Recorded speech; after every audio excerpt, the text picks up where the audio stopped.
Hey everybody, this is Brad Dyke. How are you doing? Just reaching out to you to say hi. I hope everything is going well with you and yours. Today we're going to talk about a topic of future technologies, which will be down the road. This is a PCB board, by the way. It's pretty cool. If you want to take a look at it here, let me show you. This holds a series of transistors with small integrated circuits designed to be a linear signal board, so that you can analyze environments, different types of signals and things like that. Back in the day when I was younger, I would put all the electronics on this and solder it and do all those crazy things. But I was at an old electronics store, and what I mean by that is they're starting to die out all over the United States. There used to be a couple thousand of these kind of stores. They basically had microelectronics, solid state electronics, and everything in between. They would have wafer boards, they would have computer parts, they would have transistors, capacitors, transformers, rectifiers, inverters, and everything under the sun.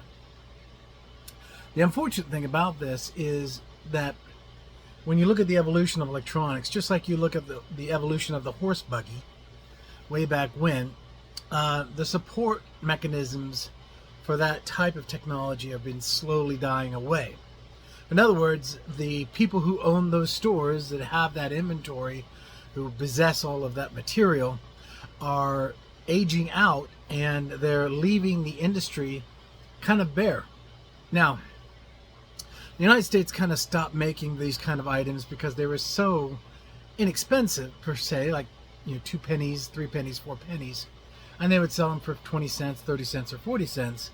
And other countries could come in and shave that cost in half and even be more valuable, because the end result was a foreign-made product that was brought in the United States, knocking the local communities and businesses out of commission. This is normal. It happened with the horse buggy. It's happened with solid state and electronics in general. And down the road, it's going to happen yet again, whatever it may look like. Let's say computer parts, something like that. But as an example of that, in this particular video, I'll tell you what I'm talking about. You see, the reason why I bought this board, because I just liked it, I thought it was pretty cool, is that I wanted to have a baseboard with history to it. It actually has some value to me only because of my childhood. And this type of technology, this giant wafer board, can now fit into a small little microchip. So that kind of what this video is talking about. The consolidation and redaction. Redaction means basically the removal of unnecessary items that help functionalize, because you can use more modern technology to replace them. And then that would reduce the format of the technology to something more manageable as such. A Xeon processor. So quite a difference, right? Big difference.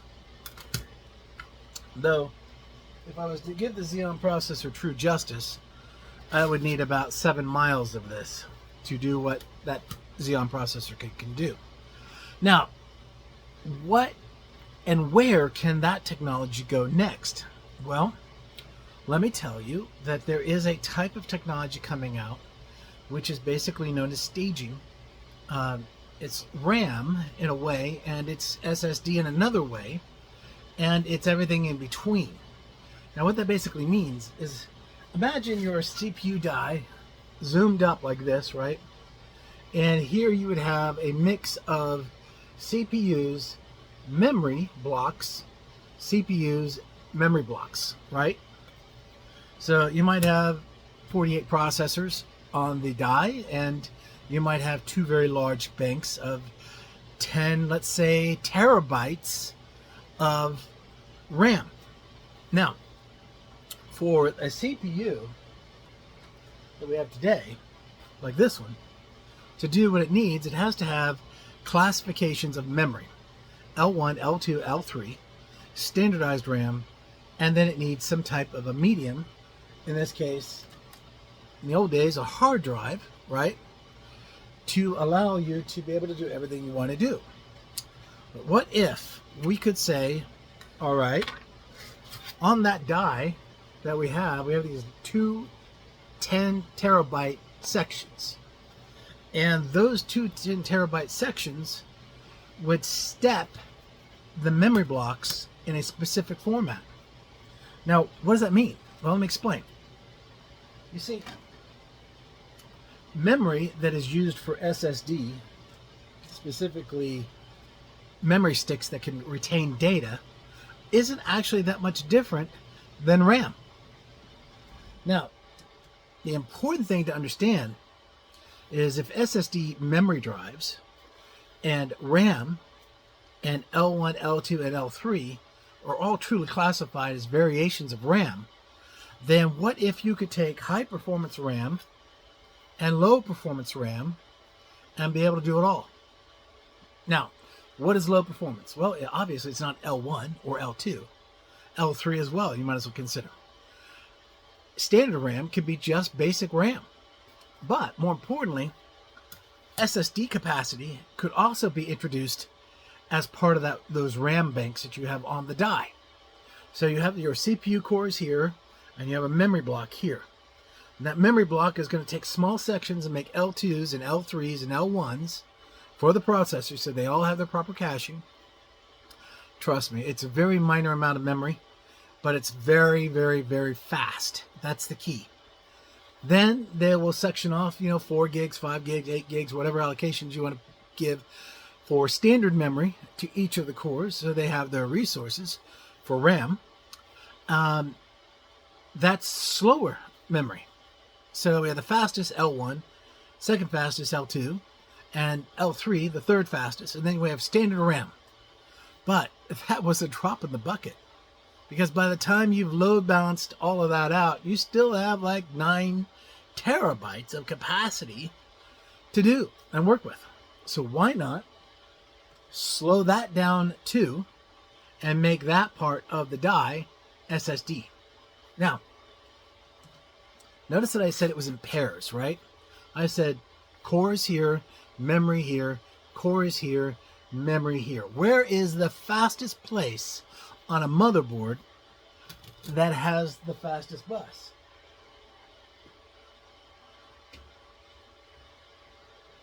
So as we look at this motherboard, right, the fastest, is it this, the PCIe? Is it the chipset? Is it the NVMe? Is it the RAM bus? No, it's not. None of those. It's the CPU bus. It's the fastest.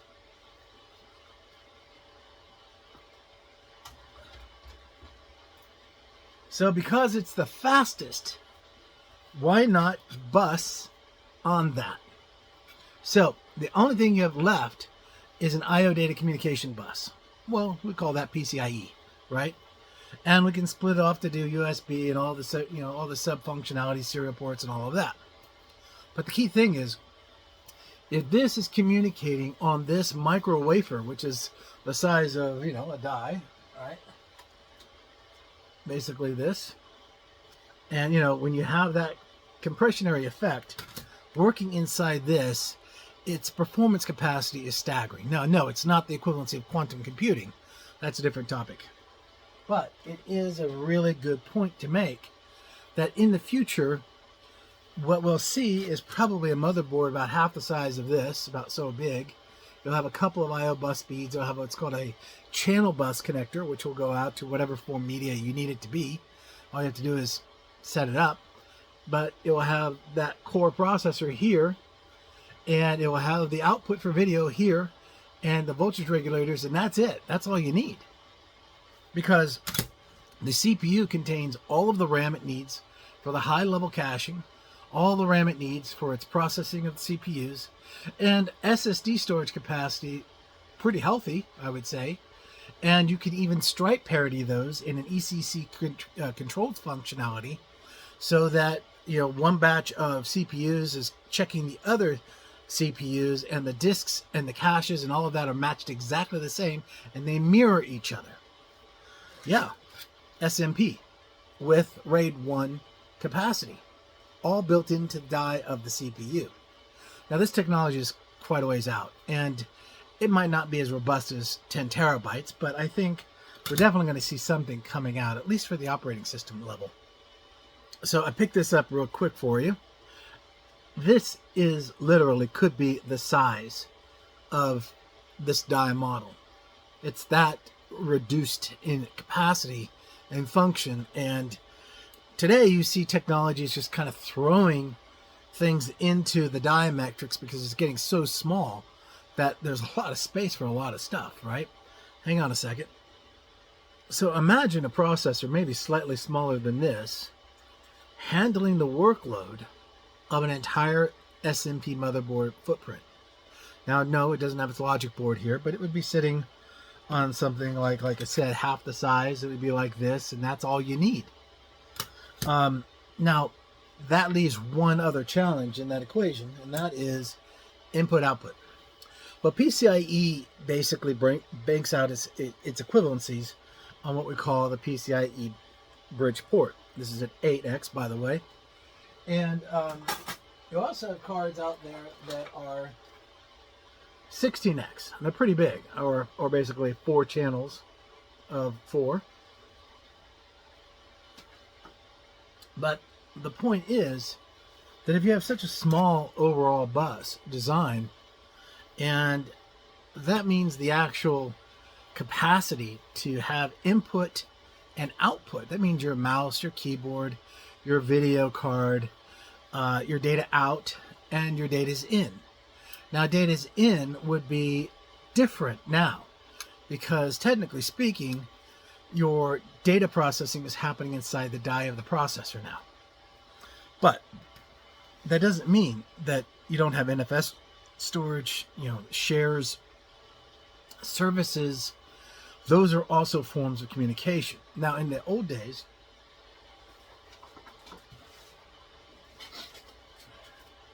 you would have a very high speed. This is a 12 gigabyte SAS HBA card. A very powerful little card. It moves a lot of data fast. But we would need the equivalency of something like this on the front end of networking capacity. And that means that we would be introducing a new form of communication that could allow us to work at, well, I would say 1,000 gigabits would be practical, because that's the speed that we're talking about with the dies. 100 megabit, no. 1 gig connection, no. 1,000 1 gig connections, yes, we can do that.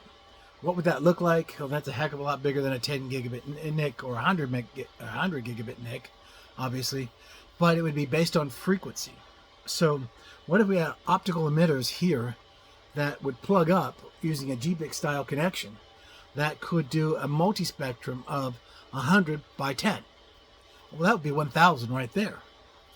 And all that basically means is the receiver and transmitters of the GBICs, and if you want to know what a GBIC is, this is a GBIC right here. It's usually inside a, let's see if I can get it to come off. There we go. It's a very small little laser emitter. And this one I think is two set, but if we had one that was 100 set by 10, so that means each wavelength would be 10 gigabit, and there's 100 of them. That's 1,000 right there. So with that being the case, imagine, look at the size of that. What if this was the size of your processor, your future processor? I'd say it's probably double the size of that. And this was your basic principal input-output for all data. You hit the NIC, you're done.